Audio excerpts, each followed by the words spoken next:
할렐루야. 우리 같이 오늘 은혜 나눈 말씀은 요한복음 15장 9절에서 17절 말씀입니다. 우리 요한복음 15장 9절에서 17절 말씀 우리 한 목소리로 봉독해 올려드리겠습니다. 시작.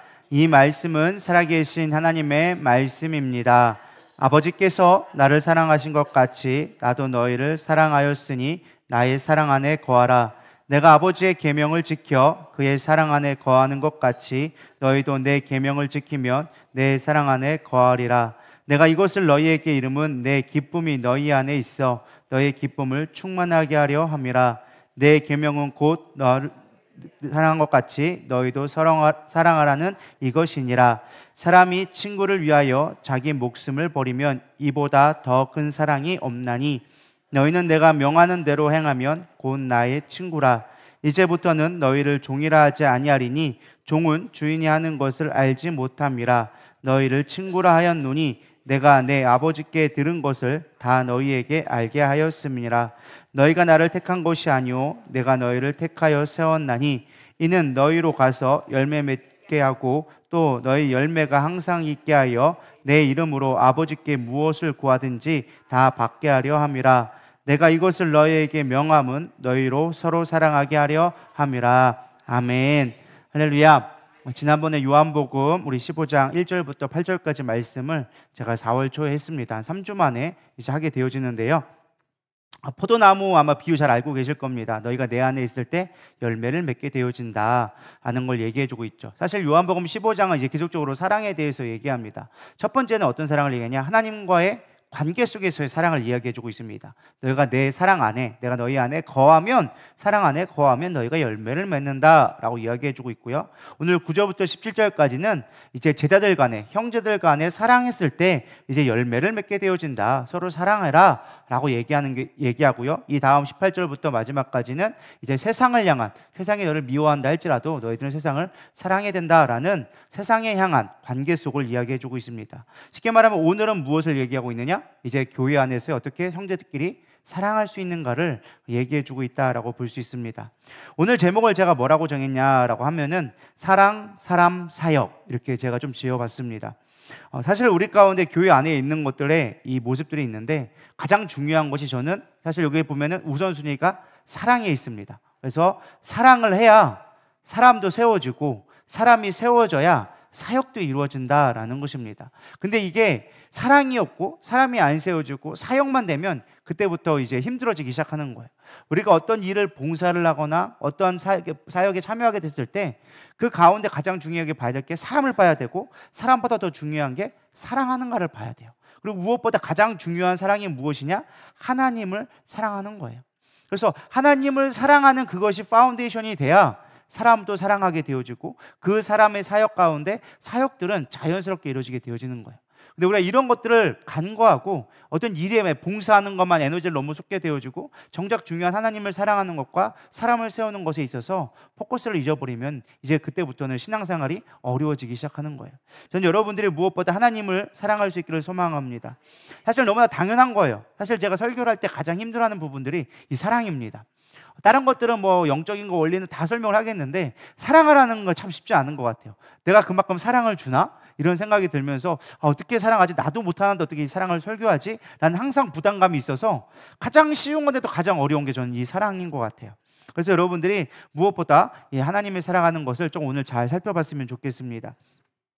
무엇보다 이제 하나님을 사랑해야 되는데 우리가 하나님을 사랑한 이유가 무엇이냐? 이 하나님의 사랑이 기초가 되지 않으면 이 모든 것들은 모래 위에서 쌓은 모래성과 같다. 이건 한번 비바람이 불면 무너질 수밖에 없는 거죠. 해변에 우리가 바닷가에 막 모래성을 만들잖아요. 파도 한 번 오면 쓰러지잖아요. 왜 그래요?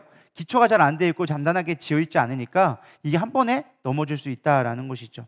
우리가 하나님을 사랑하는 것이 모든 것의 기본이 되어져야 합니다. 사실 봉사를 하거나 어떤 교회 일을 하다 보면 지칠 때가 찾아옵니다. 번아웃이 오기도 하고 내 신앙이 힘들어지기도 하고 무료해지기도 하고 어떠한 특별함이 생기지 않으면 우리가 힘들어지게 되어집니다.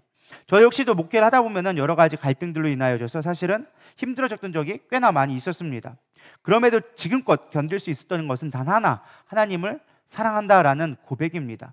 그러니까 사실 저도 사람을 참 좋아합니다. 제 개인적인 간증을 고백을 하면 저는 사람을 참 좋아해요. 그래서 담임 목사님 성향이 있어서 이렇게 어울리기를 좋아하고 막 이렇게 같이 입고 싶고 막 그렇습니다. 어떤 사람들은 제가 이렇게 조금 거리를 두는 모습을 보고 이 목사 되게 차가운 것 같다, 별로 잘 안 어울린다, 뭐 이렇게 생각하시는 분들이 있는데 저는 되게 함께 하고 싶은 사람 중에 한 사람입니다. 막 얘기도 같이 하고 있고 같이 놀러 가기를 원하고 막 그래서 제 목회 성향을 보면 좀 알잖아요. 사실 다른 교회에서는 뭐 목장 모임이라서 나가서 이런 거 없고 뭐 갑자기 족구 대회 이런 거 하는 예배에 막 줄여가면서 그렇게 하는 교회가 없습니다.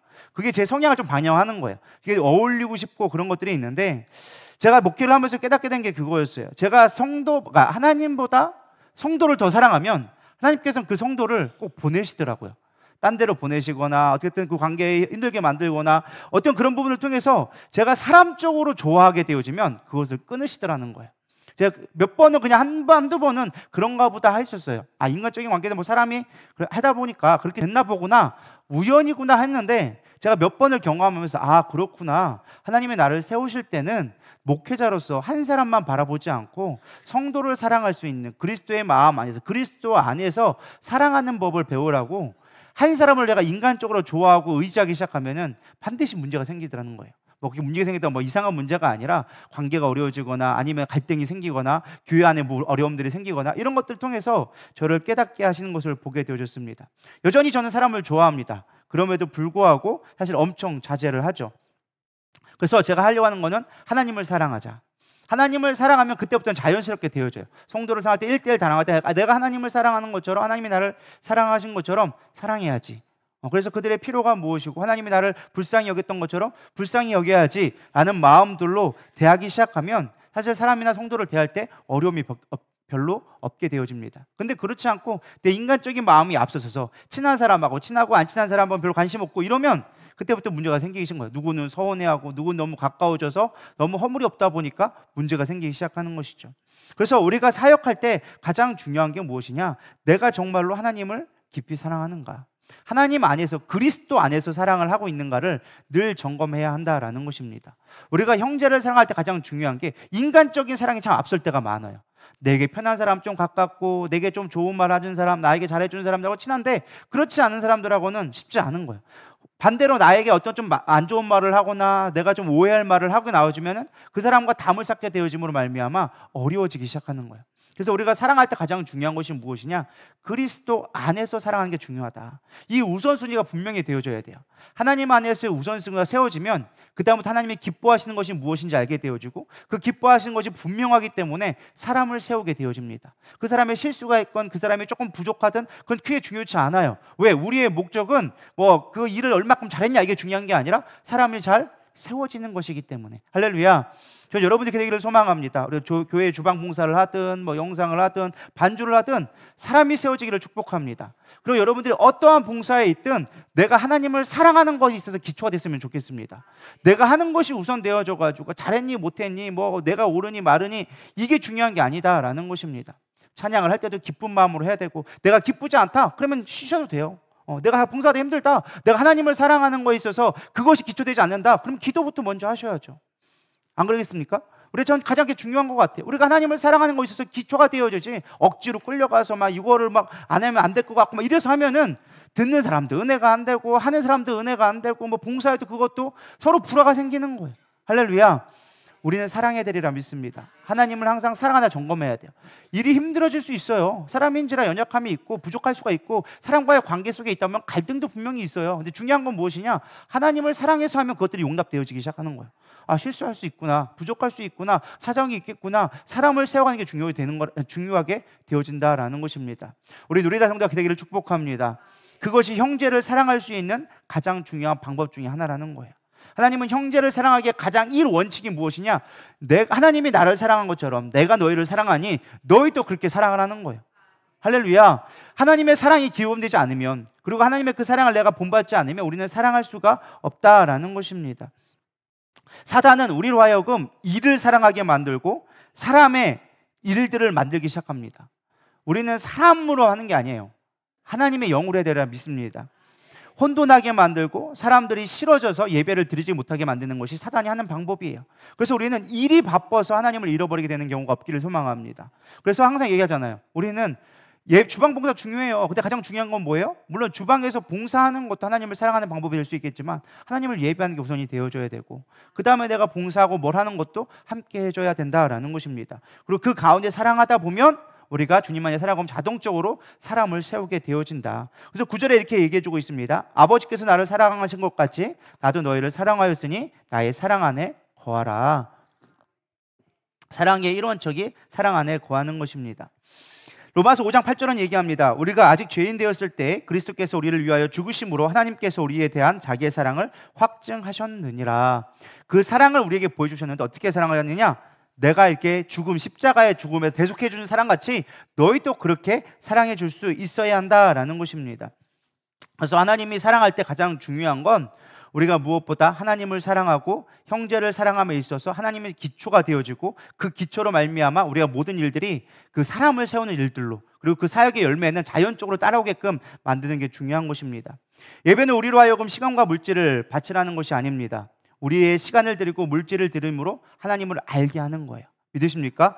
봉사도 마찬가지예요. 우리가 하나님을 사랑하기 때문에 하는 봉사가 되어져야 되지, 봉사만 하다가 지쳐버리면 그건 하나님을 온전히 사랑하는 것이 아니게 되어진다라는 것입니다. 봉사라는 건 하나님의 일꾼이 필요해서 봉사라는 게 아니에요. 하나님을 알아가라고 봉사를 하라는 거예요. 믿으십니까? 내가 뭐 영상을 하든 반주를 하든 싱어를 하든 뭐 안내위원을 하든 하나님의 사랑을 알게 하기 위해서 봉사를 하는 거예요. 근데 우리는 그 봉사 자체가 일이 돼버리면 안 된다는 거예요. 예수님이 왜 끊임없이 바리새인과 율법과 종교 지도자들을 책망했습니까? 하나님을 사랑하는 게 아니라 다른 것들만 우선되어진 거예요. 예배드렸다라는 것이 우리의 목표가 되어지고 내가 뭘 했다라는 것만 자랑거리가 되어지기 시작하니까 예수님은 끊임없이 바리새인들을 책망한 거예요. 왜냐? 너희들 가운데 하나님 사랑하는 게 없이 껍데기만 있으면 무슨 소용이 있느냐? 하나님 사랑해야 그게 본론이 아니겠느냐? 너희들이 껍데기만, 경건의 모양도 중요하지만 경건의 그 내용, 그것이 더 중요하지 않겠느냐? 그렇다고 경건의 모양을 하지 말라는 게 아니었어요. 11조 하라는 거예요. 봉사하라는 거예요. 그런데 하나님 사랑하는 것으로 하라는 거예요. 할렐루야. 우리 누리다교회 되기를 소망합니다. 그럴 때 사람들이 세워지고 형제를 사랑하게 되어지는 것입니다. 두 번째 무엇이냐? 우리가 형제를 사랑할 때 무엇보다 중요한 것이 사랑은 명령이다라는 것입니다. 우리 10절과 12절 한번 읽어보겠습니다. 시작. 내가 아버지의 계명을 지켜 그의 사랑 안에 거하는 것 같이 너희도 내 계명을 지키며 내 사랑 안에 거하리라. 아멘. 12절. 내 계명은 너희를 사랑한 것 같이 너희도 서로 사랑하라는 이것이니라. 아멘. 여기 보면 이랬어요. 내 계명을 지키면 내 사랑 안에 거하는 건데, 내 계명은 뭐냐? 12절에 또 자세히 설명해 주고 있어요. 내가 너희를 사랑한 것 같이 너희도 서로 사랑하라. 이게 내 계명이다, 내 명령이다 라고 이야기해 주고 있다라는 것입니다. 우리가 형제가 형제를 사랑할 때 하나님의 명령을 지키는 것입니다. 할렐루야. 우리가 사람을 사랑할 수 있어야 됩니다. 그러기 위해서는 사랑을 감정이 아니라 명령으로 반드시 깨달아야 돼요. 이해가 되시나요? 제가 수없이 많이 설교했습니다. 늘 강조하는데 사랑은 감정이 아니다, 태도와 성품이다. 우리 고린도전서 13장 4절부터 7절 너무나 잘 아는 말씀 다시 한번 읽어보겠습니다. 시작. 사랑은 오래 참고 사랑은 온유하며 시기하지 아니하며 사랑은 자랑하지 아니하며 교만하지 아니하며 무례히 행하지 아니하며 자기의 유익을 구하지 아니하며 성내지 아니하며 악한 것을 생각하지 아니하며 불의를 기뻐하지 아니하며 진리와 함께 기뻐하고 모든 것을 참으며 모든 것을 믿으며 모든 것을 바라며 모든 것을 견디느니라. 아멘. 사랑은 항상 얘기하지만 태도예요. 우리가 가끔 어떤 일들을 하다 보면 부딪힐 때가 있어. 그러면은 아유 왜 그러셨어요? 막 이러면서 우리 막 화를 낸단 말이에요. 와 하면서 감정적으로 막 나간단 말이에요. 그러면 사랑할 수가 없는 거예요. 우리가 사랑이 좋을 때야 감정적으로 얼마든지 할 수 있지만, 우리가 사랑은 명령이라고 한다면 사랑하는 건 태도가 되어줘야 돼요. 화날 일 있어요. 근데 우리 어떻게 해야 돼요? 감정으로 표현하면 안 된다는 거예요. 그거를 잘 이야기할 수 있어야 된다는 거예요. 할렐루야. 일을 하다 보면 틀린 게 관점이 다르고 서로 이해하는 게 다르기 때문에 설명을 해주고 이해를 하고 설득을 시켜줘야 돼. 근데 그거를 그냥 감정적으로 왜 내가 나 이렇게 하려고 하는데 당신 이렇게 안 합니까? 막 이렇게 화가 난단 말이에요. 우리가 교회 일을 하면 교회를 세워가는 일이 되어줘야 되는데 그게 안 될 때가 많다는 거예요. 왜 그러느냐? 항상 감정으로 당하기 때문에 그래요. 우리는 감정이 아니라 태도를 잘 해야 돼요. 무례히 행하지 않아야 돼요. 사랑한다라는 건 내가 얼마나 사랑하는지 아냐고 말만 그렇게 하면 뭐해? 옆에서 뒤에서 막 싸워 제끼고 막 무례히 행하고 막 뭐 야 너 막 이렇게 하면서 하면은 될까요? 안 될까요? 그건 사랑하는 게 아니라는 거예요. 형제를 사랑한다는 건 말로만 사랑하고 먹을 거 좀 준다고 사랑하는 게 아니라는 거예요. 태도가 올바라야 돼요. 태도가 올바라야 되고 나의 것을 구하지 아니하고 좀 참아주고 좀 기다려주고 화내지 아니하고 좀 하나님이 기뻐하는 것을 같이 찾아갈 수 있는 게 그게 하나님의 일들을 같이 가는 거예요. 그게 형제를 사랑하는 방법이라는 거예요. 할렐루야. 우리가 그렇게 지혜롭기를 소망합니다. 그래서 형제를 사랑하기 위해서는 늘 나의 성품과 태도를 점검해 봐야 돼요. 사랑은 절대 감정이 아니다. 따라하겠습니다. 사랑은 감정이 아니다. 사랑은 태도다. 옆 사람에게 잘 태도를 하시기를 소망합니다. 그러려면 나의 가장 중요한 게 태도를 잘 하려면 일단 태도를 나타내는 게 우리의 말에서 중요해요. 물론 우리가 욕을 해도 사랑이 느껴지는 욕이 있어. 이런 쓰그라지려면 밥도 안 먹고 쳐먹고 다니고 난리 하면서 막 그러다가 뭐 하면서 이렇게 하면서 하는 거 있어. 할머니들께 욕할 때가 있어요. 왜? 그분들에게는 그게 사랑의 표현이기 때문에 우리는 그거 듣는다고 기분 나빠하지 않아. 근데 우리가 감정을 섞어서 말할 때가 있어. 저건 꼭 해도 저지랄이라고 이렇게 해버리면 뭐예요? 감정이 섞여서 나오기 때문에 그 문제가 될 수 있다는 거예요. 그러니까 우리가 항상 말에 진심을 잘 담아야 돼요. 내 감정이 묻어나지 않게끔 우리가 욕하더라도 웃으면서 욕할 수 있는 저는 그런 좀 지혜가 필요하다 생각합니다. 웃으면서 이렇게 욕할 수 있는 아이고 해도 참 잘하죠. 얼마나 착하대요 하면서 막 우리가 욕할 수 있는 그렇게 좀 우리가 어떤 훈련에 있어서 그런 것들이 좀 필요하다고 생각되어집니다. 교회 안에서 그렇게 해야 온전한 사랑을 이룰 수가 있습니다. 그러다 보면 하나님께서 우리의 마음을 바꾸고 생각을 바꾸고 다스리시는 때가 온다라는 것입니다. 그래서 우리가 형제 사랑 일을 무엇보다 잘해야 되리라 믿습니다. 여전히 내 감정이 앞서고 어떻게 사랑해야 할지 모른다면 오늘 본문 말씀에서 예수님은 친히 자신에게 어떻게 사랑해야 되는지를 모본을 보여주시면서 가르쳐 주십니다. 뭐라고 가르쳐 주냐? 13, 14절 한번 읽어보겠습니다. 시작. 사람이 친구를 위하여 자기 목숨을 버리면 이보다 더 큰 사랑이 없나니 너희는 내가 명하는 대로 행하면 곧 나의 친구라. 예수님은 사랑할 때 뭐라고 얘기하느냐? 친구와 같이 사랑하라 라고 가르쳐 주십니다. 뭐처럼요? 친구와 같이 사랑하라. 요한복음 21장에도 베드로에게 예수님이 3번씩이나 물어봅니다. 내가 나를 사랑하느냐? 물어봤을 때 사실 여기 보면 해석이 다양합니다. 예수님이 내가 나를 사랑하느냐 뭐 아가파오로 물어봤는데 2번씩이나 아가파오 물어봤는데 베드로는 계속적으로 필레오로 사랑한다라고 얘기하니까 예수님이 마지막에 3번째 내가 필레오로 사랑하느냐 그럼 필레오 정도까지는 사랑할 수 있겠느냐 뭐 물어봤다라고 하면서 막 해석하는 경우가 있는데 사실 원어로 보면은 그냥 다 같이 사랑하느냐 물어봤다라고 얘기하더라고요. 그래서 사랑한다라는 표현을 했을 때 친구처럼 사랑할 수 있겠느냐라고 물어봤다라는 것이죠. 예수님은 사랑하는 자를 표현할 방법이 친구와 같아야 된다라고 얘기합니다. 친구처럼 사랑하라. 왜 친구처럼 사랑하느냐? 여기는 중요한 영적인 원리가 2가지가 나오는데요. 첫 번째 13절에 다시 한번 보면 사람이 친구를 위하여 자기 목숨을 버리면 이보다 더 큰 사랑이 없나니. 정말로 큰 사랑인데 그건 무엇이냐? 친구를 위하여서 목숨을 버리는 게 가장 큰 사랑이다라고 하면서 진짜 사랑하기 위한 관계가 친구와 같은 사랑이다라고 얘기합니다. 성경에서 친구의 사랑을 가장 잘 보여주는 2사람이 있죠. 누굴까요? 다윗과 요나단. 그렇죠. 다윗과 요나단 사실은 다윗과 요나단은 같이 갈 수 없는 사람이었습니다. 왜냐하면 요나단은 사울의 장자로서 사실 이스라엘의 다음 왕이 될 쉽게 말하면 가장 큰 후보였어요. 사실 그때 다윗은 사실 그렇지 않았거든요. 이삭의 아들 누구죠? 사울이 아니라 그냥 사위로서 있었고 사실은 사울도 당연히 알았단 말이에요. 다윗이 뛰어난 거를 알았어요. 그렇기 때문에 다윗이 왕이 될 것을 너무나 잘 알아서 요나단을 세우기 위해서 사실 다윗을 미워했던 거였어요. 근데 사실 요나단이 그걸 몰랐을까요? 당연히 알았다라는 것이죠. 아버지가 나를 사랑하기 때문에 자기를 왕으로 세우려고 하고 잘 나가는 다윗을 꺾어야지만 자기가 왕이 될 수 있다라는 정치적인 것도 분명히 있었을 거란 말이죠. 너무나 잘 알았음에도 불구하고 요나단은 연인보다도 더 다윗을 사랑했다라고 얘기해주고 있습니다. 그 사랑이 마치 연인보다 더 뜨겁다라고 성경은 가르쳐주고 있어요. 친구와 같은 사랑, 목숨을 버리는 사랑. 수없이 사울이 다윗을 죽이려고 했지만 그때마다 요나단이 가서 구해주고 피할 길을 내주고 심지어 광야에서 홀로 있을 때 몰래 찾아가서 위로해주고 세워주는 역할들을 감당했다라는 것이죠. 희생적인 사랑은 결국에는 우리를 살리는 힘이 되어집니다. 한 귀족의 아들이 있었는데 시골에 놀러 갔다가 수영을 하다가 호수에 빠졌다고 합니다. 막 발에 쥐가 나가지고 물에 빠져서 죽게 되었는데 살려달라고 살려주세요 하는데 그 시골에 산 농부의 아들이 그걸로 보고서는 그 귀족의 아들을 구해주게 되어졌다고 합니다. 둘은 서로에게 그런 살려주게 되어줌을 말미암아 이 시골에 있는 친구와 이 친구가 서울에 있는 사는 귀족의 친구가 되어져서 서로 편지를 주고받으면서 우정을 쌓게 되어졌습니다.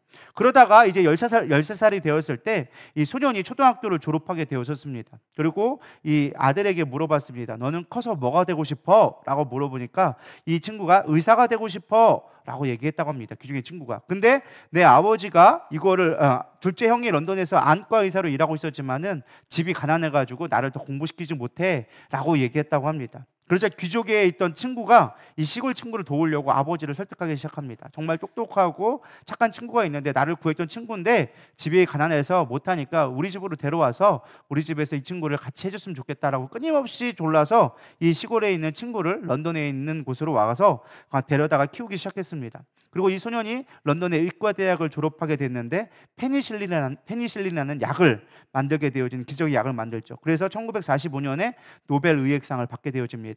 바로 이 시골 친구가 플레밍이라는 친구였습니다. 근데 그의 학업을 도와준 귀족 소년이 정치가로 뛰어들어서 재능을 보이면서 26세의 어린 나이로 국회의원이 되었다고 합니다. 그리고 이 젊은 정치가가 전쟁 중에 참여했다가 폐렴에 걸려서 목숨에 위태롭게 되었는데 이 소식을 듣고 이 친구가 페니실린을 가지고 가서 급하게 그 전장에 가가지고 이 친구의 귀족 친구를 또 살려줬다고 합니다. 이 귀족 친구가 누구냐? 바로 영국의 수상이었던 윈스턴 처칠이라고 얘기합니다. 한 사람을 내가 구해준 것처럼 그런 친구의 우정이 서로를 도와줌으로 말미암아 서로가 살아갈 수 있는 힘이 되어줬다라는 것입니다. 우리가 교회 안에서 형제를 사랑하고 형제를 사랑하는 게 결국엔 내가 살아갈 수 있는 방법이라는 거예요.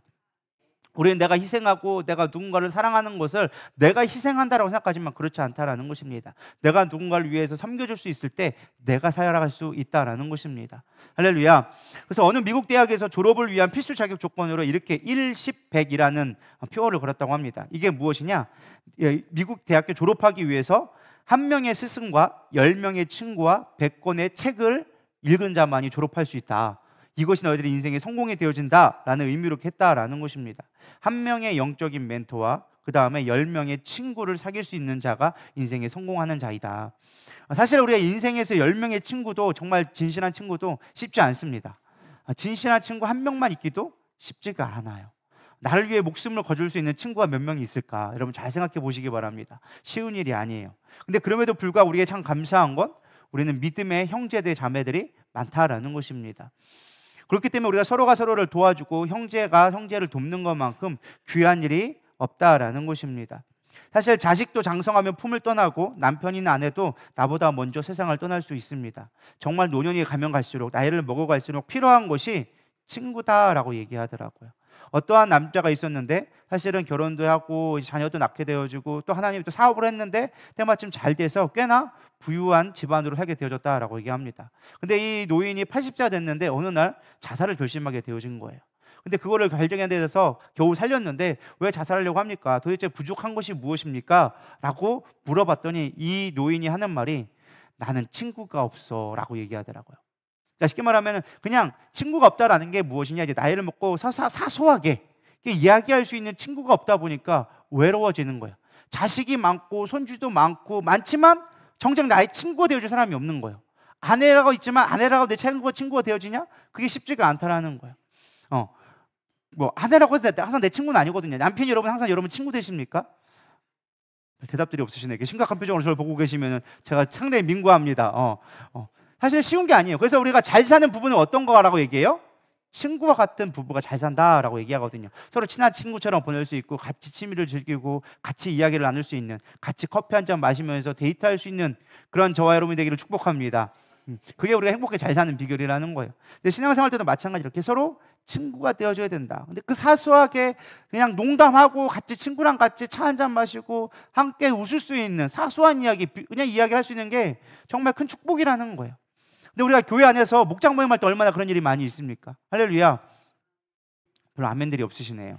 목장에서 그런 얘기가 별로 없으신가 봐요. 앞으로 그런 얘기가 많아지기를 축복합니다.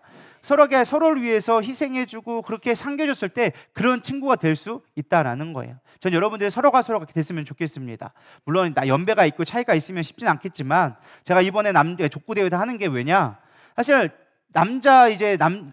남전도회랑 청년부랑 같이 어울릴 일이 없어요.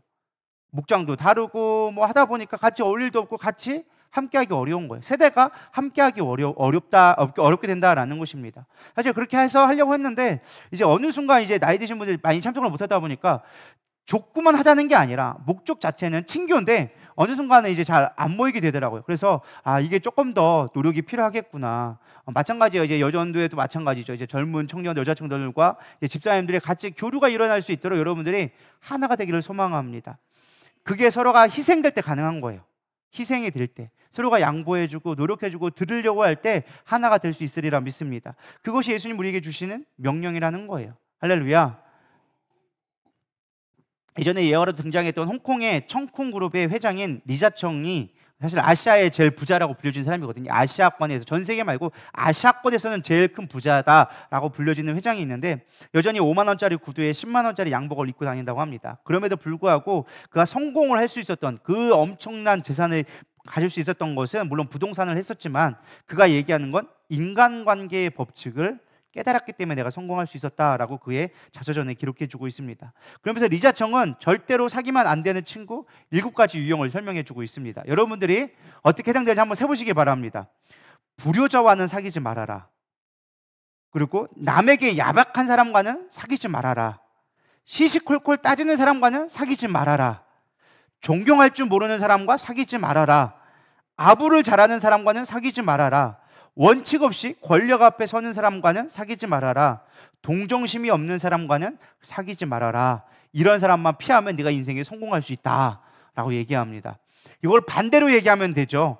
효자를 잘하는 사람들과 사귀고, 그 다음에 남에게 너그러운 사람하고 사귀고, 시시콜콜 따지기보다는 그냥 대충 넘어갈 수 있는 사람하고 사귀고, 존경할 수 있는 사람들하고, 사람을 누가 존경하는 사람이 있는 사람하고 사귀어보고, 누군가에게 아부하기보다는 그냥 자기의 길을 잘 걷는 사람과 사귀고, 원칙을 잘 지키면서 권력 앞에 욕심 부리지 않는 사람한테 사귀고, 늘 누군가에게 베푸는 사람들을 찾으면 인생에 성공할 수 있다라는 거예요. 그렇죠. 우리 담임 목사님이시죠. 네. 여러분 그렇게 되기를 소망합니다. 할렐루야. 여러분 몇 가지나 해당될까요? 대답들 안 하시세요. 이렇게 잘 세고 있으리라 믿습니다. 안 돼도 우리 담임 목사님처럼 그게 안 돼라고 얘기할 수 있기를 소망합니다. 아멘. 선포한 대로 되는 거예요. 선포한 대로 우리가 믿음으로 선포해야 되리라 믿습니다. 그래서 우리가 서로 좋은 친구가 되어줘야 돼요. 조금 양보할 줄도 알고, 뭐 따지기보다는 조금 품어주기도 하고, 조금 서로에 대해서 존경심도 가져주고, 서로에 대해서 서로에게 잘 해줄 수 있는, 야박하게 굴지 않고 조금 더 하나 퍼줄 수 있는 그런 저와 여러분 되기를 축복합니다. 그럴 때 우리가 좋은 친구가 될 수 있고 온전한 모습이 될 수 있다라는 것입니다. 또 예수님이 친구라고 이야기한 이유 중에 하나가 무엇이냐? 15절에 나와져 있습니다. 우리 15절 읽어보겠습니다. 시작. 너희를 종이라 하지 아니하리니 종은 주인이 하는 것을 알지 못함이라. 너희를 친구라 하였느니 내가 내 아버지께 들은 것을 다 너희에게 알게 하였음이라. 우리가 서로 사랑하기 위한 영적인 원리 두 번째 비밀은요, 하나님께서 그러니까 주인과 종의 관계가 아니라 친구의 관계를 해줬다. 그 이유는 무엇이냐? 종은 주인이 하는 것을 알지 못한다. 그러니까 쉽게 말하면 주인은 어떤 일을 시켜요. 그러면은 그거에 대한 종한테 일을 시키지만 전부를 설명할 필요는 없어요. 그럼 종은 뭐만 하는 거예요? 시킨 것만 하게 되어지는 거예요. 그러니까 예수님은 그 관계를 얘기해 주는 거예요. 야, 종과 주인의 관계 속에서 종이 주인의 것들을 다 모르지만 친구는 서로 비밀이 없지 않느냐, 다 얘기해 주지 않느냐.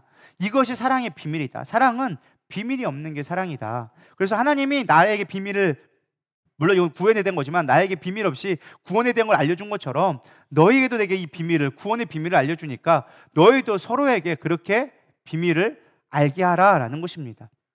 그래서 우리가 진정한 형제처럼 사랑한다, 친구처럼 사랑한다라는 것은 하나님의 영적인 비밀, 복음을 깨닫게 하는 게 진짜 형제를 사랑하는 것이다라는 것을 알려주고 있다라는 것입니다.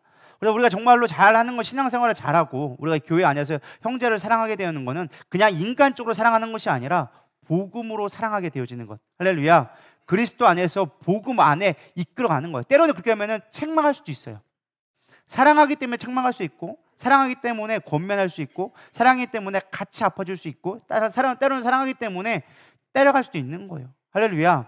우리가 정말로 사랑하는 건 생명을 구하는 거예요. 왜? 복음은 생명이니까. 할렐루야.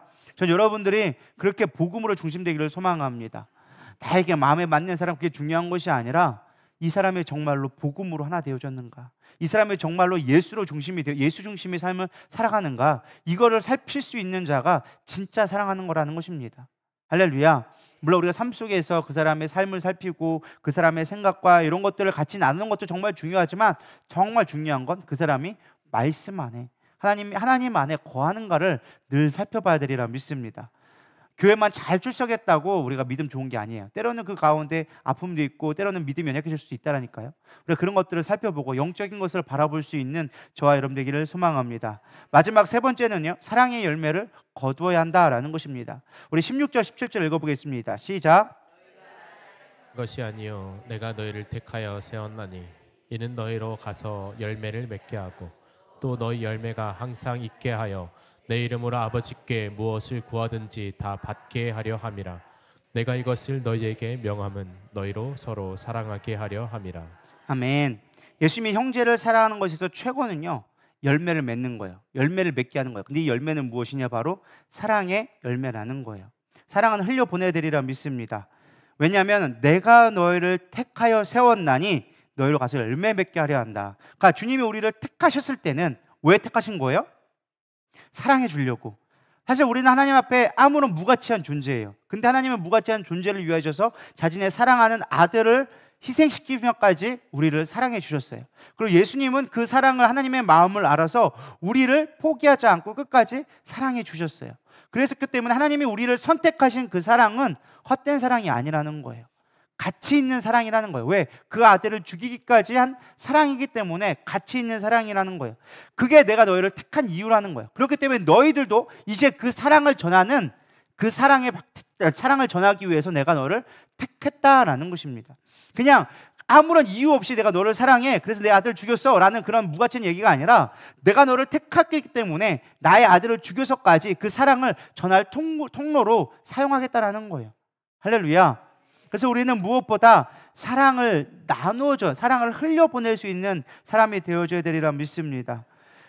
우리는 가끔 내가 하나님을 선택했다라고 착각할 때가 있습니다. 내가 하나님을 선택했고, 내가 교회에 나갔고, 내가 어떤 하나님 앞에 예물을 드린다라고 착각합니다. 그러나 그렇지 않습니다. 하나님이 우리를 택해 주셨기 때문에 우리가 이 자리에 있을 수 있다라는 것입니다. 그래서 진정한 열매는 무엇이냐? 사랑하는 거예요. 할렐루야. 주님이 우리를 사랑하신 것처럼 우리도 형제를 사랑해 줘야 한다라고 얘기하는 것입니다. 교회의 최고의 사역은 하나님을 사랑하고 서로 사랑하는 것입니다. 그리고 나아가서 이웃에 믿지 않는 자까지도 사랑하는 것이 진정한 축복이다라는 것입니다. 저는 사랑하면 성숙해진다고 믿습니다. 부모가 되었을 때 자식을 사랑하지, 저는 진정한 부모가 되어진다라고 믿습니다. 옛날에 이런 말을 하더라고요. 결혼했다고 어른이 아니라 애를 키워봐야 어른이 된다. 이게 맞는 말인 것 같아요. 저도 이제 자식을 낳아보니까 자식을 키워가면서 사랑을 배우고 희생을 배우게 되어지고, 그러면서 진정한 어른이 되어져 가는 것 같아요. 물론 그렇지 않은 사람들도 종종 있는 것 같습니다. 그러나 우리가 사랑해질 때 진정으로 우리는 성숙해질 수 있는 것 같습니다. 서로가 사랑할 때 교회는 성숙해지고, 교회는 세상을 이길 수 있게 되어집니다. 물론 가족이라고, 형제라고 서로 안 싸우는 건 아니에요. 사실 부부가 됐다고 하고 가족이 됐다고 해줘서 안 싸우진 않거든요. 싸워요. 갈등도 있고 힘든 것도 있어요. 어려운 일이 닥치기도 해요. 그러나 서로 사랑하기 때문에 때로는 묻어주고, 때론 모른 척도 해주고, 때로는 잔소리도 하고 옳은 길로 갈 수 있도록 붙들어주는 게 저는 가족이라고 믿습니다. 우리가 교회 안에서 형제 자매가 되어졌다 한다면, 서로 사랑하는 공동체가 되어졌다면 그렇게 살아가야 되리라 믿습니다. 서로가 서로를 끌어주기도 하고, 때로는 밀어주기도 하고, 때로는 모른 척하고, 때로는 잔소리도 하면서 같이 갈 수 있는 것, 하나가 되어져 가는 과정, 닮아져 가는 과정, 그것이 진정한 사랑이라고 믿습니다. 주님은 우리가 그렇게 하기를 원하십니다. 어떤 목사님이 이런 비유를 하시더라고요.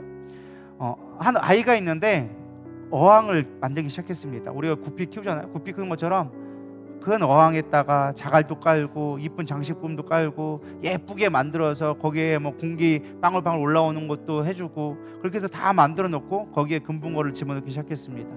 그리고 이 아이는 금붕어가 잘 살 수 있도록 매일마다 물도 갈아주고 먹이도 주면서 키워갑니다. 그럴 때 그 목사님이 이야기하는 게 이 금붕어가 이 주인에게 해줄 수 있는 게 뭐냐? 아무것도 없지 않느냐? 그냥 그 금붕어가 잘 자라서 번식해서 잘 살아가는 게 그 주인을 기쁘게 하는 것이 아니겠느냐? 하나님이 우리를 위해서 모든 것을 창조해 주시고 우리에게 모든 것을 주셨고 우리를 자녀 삼으셨을 때 우리에게 원하시는 것이 무엇이라 생각하느냐? 우리가 뭘 많이 한다고 하나님이 기뻐하는 것이 아니다. 하나님은 우리가 그분으로 인하여서 아빠 아버지라 부르며 그분만을 사랑해 줄 수 있는 것, 그리고 부모가 되어져서 자식이 나왔을 때 가장 중요한 건 뭐예요? 자식끼리 서로 형제끼리 잘 지내는 거. 옛날에 어른들 있잖아요.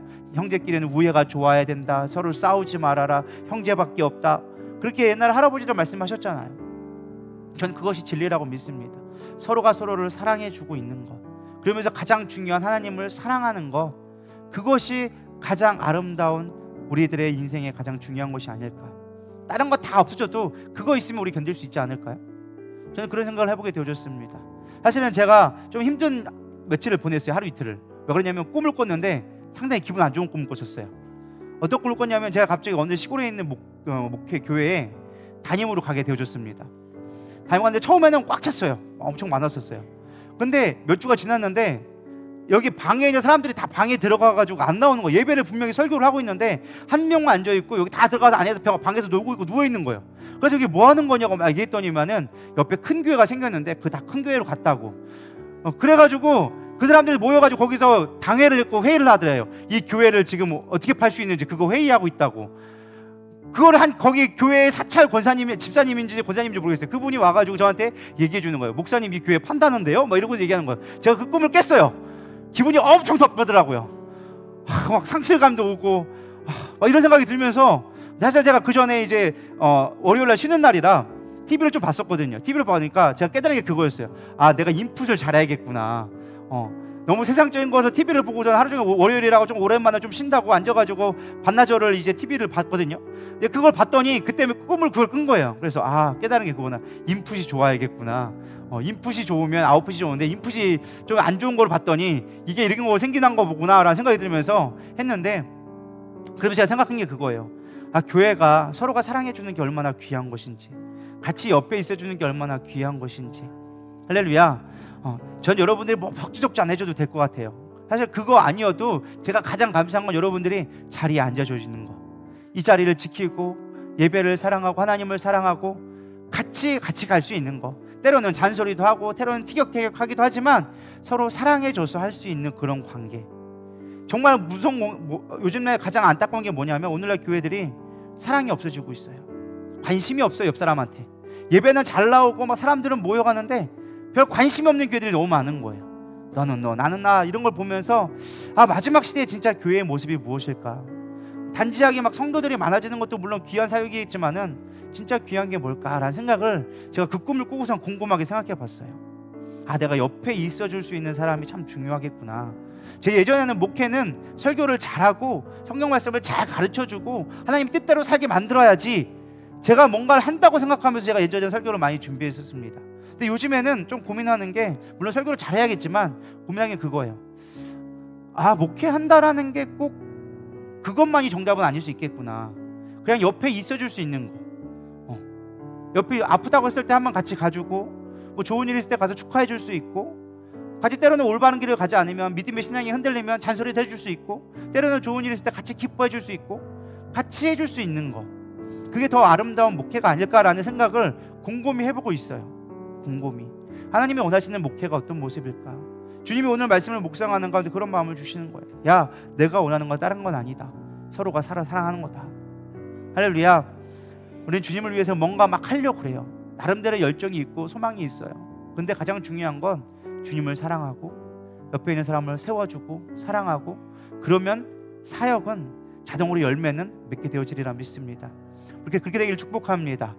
때로는 서운한 것이 있다면 그냥 좀 감싸주고 좀 품어주고 조금 그냥 눈 감아주고, 사람이 어떻게 완벽할 수 있겠어요? 뭐 저라고 얼마나 완벽할 수 있겠으며 사실 여기 있는 그 누구가 완벽할 수 있겠습니까? 그럼에도 불구하고 품어줄 수 있는 것, 조금 늦으면 늦은 대로 기다려줄 수 있는 것, 막 일이 되는 것보다 더 중요한 게 같이 가려고 손 한번 잡아줄 수 있는 게 더 좋은 모습이 아닐까. 사실 성질이 저도 되게 급해요. 급해서 막 빨리 가고 싶고 빨리 부응하고 싶고 막 하고 싶어요.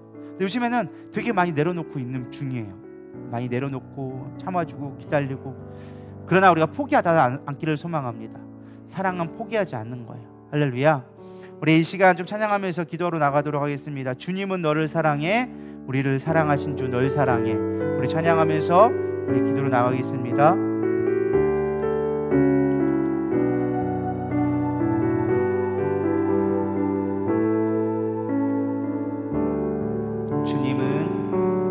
주님은 너를 사랑해, 주님은 너를 사랑해, 우리를 사랑하신 주 널 사랑해. 우리 옆 사람 보면서 주님은 너를 사랑해, 주님은 너를 사랑해, 주님은 사랑하신 주 널 사랑해. 주님은 너를 기뻐해, 주님은 너를 기뻐해, 주님은 너를 기뻐해, 우리를 사랑하신 주 널 기뻐해. 주님은 너를 기뻐해, 주님은 너를 기뻐해, 우리를 사랑하신 널 기뻐해. 주님은 너를 축복해, 주님은 너를 축복해, 주님은 너를 축복해, 우리를 사랑하신 주 널 축복해.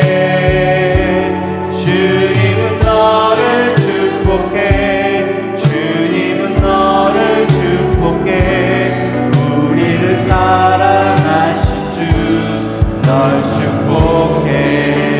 오늘 말씀을 생각하면서 주님은 우리를 사랑하신다고 얘기합니다. 아버지께서 나를 사랑한 것 같이 내가 너희를 사랑한다. 그리고 우리에게 명령하십니다. 이거는 반드시 지켜줘라, 이것은 너희들이 반드시 해야 된다 라고 하면서 명령하신 것이 무엇이냐? 서로가 사랑하라. 우리가 교회에서 가장 중요하게 여겨야 될 것은 무엇이냐? 서로가 사랑하는 거예요. 옆 사람을 헐뜯고 열 사람을 비방해줘서 내가 옳은 것을 주장하는 것이 중요한 것이 아니라, 때로는 내가 희생되어주고 내가 때로는 억울함을 당한다 할지라도 우리가 한 사람을 세워갈 수 있는 것, 그거의 가장 중요한 기초는 주님을 사랑하는 것으로부터 기록되어지는 거예요. 주님의 사랑을 깨달은 자는요 용납할 수 있게 되어져야 돼요. 주님의 사랑을 깨달은 자는요 어떠한 어려움이 있다 할지라도 이겨나갈 수 있는 힘이 생기게 되어져요. 근데 우리가 주님을 사랑한 것을 잊어버리고 형제를 사랑해야 되는 이유에 대한 주님의 명령을 잊어버리니까 일이 앞서게 되어지고 사역이 앞서지게 되어지고, 그러다 보면은 갈등이 생기다 보니까 신앙의 본질을 잃어버리게 되어지는 거예요. 그래서 여러분들 하나님을 사랑했으면 좋겠습니다. 내가 일을 하다가 힘들어진다? 가장 먼저 고민해야 될 게 내가 주님을 얼마나 사랑했을까? 내가 정말로 주님을 사랑하고 있는가? 이 일을 나에게 맡겨주신 일이라면 하나님은 그 일도 열어주실 거라는 거예요. 주님을 사랑하면 주님이 우리에게 맡겨주신 영혼들도 감당케 하신다라는 거예요. 예수님의 마지막 베드로에게 부탁하신 말씀이 그거였어요. 내 양을 먹이라고 부탁하셨어요. 형제를 사랑하라는 거예요. 먹여주라는 거예요. 그럴 때 나의 사명을 감당하게 되어진다라는 거예요. 우리가 해야 될 중요한 사역은 뭐 많은 거 중요한 게 아니에요. 옆에 있는 사람들 세워주는 거예요. 같이 함께 하는 거예요. 같이 즐거워하고 같이 슬퍼하고 힘든 일이 있을 때 위로해주고 붙잡아주고, 때로는 잘못된 길로 가면 책망해줄 수 있는 것이 저는 사랑이라고 믿습니다. 서로를 사랑하며 진정한 교회, 아름다운 교회, 주님이 주신 명령을 잘 계명을 지킬 수 있는 우리 모두 되게 해달라고 우리 이 시간 주여 세 번 부르고 기도하겠습니다. 주여, 주여, 주여.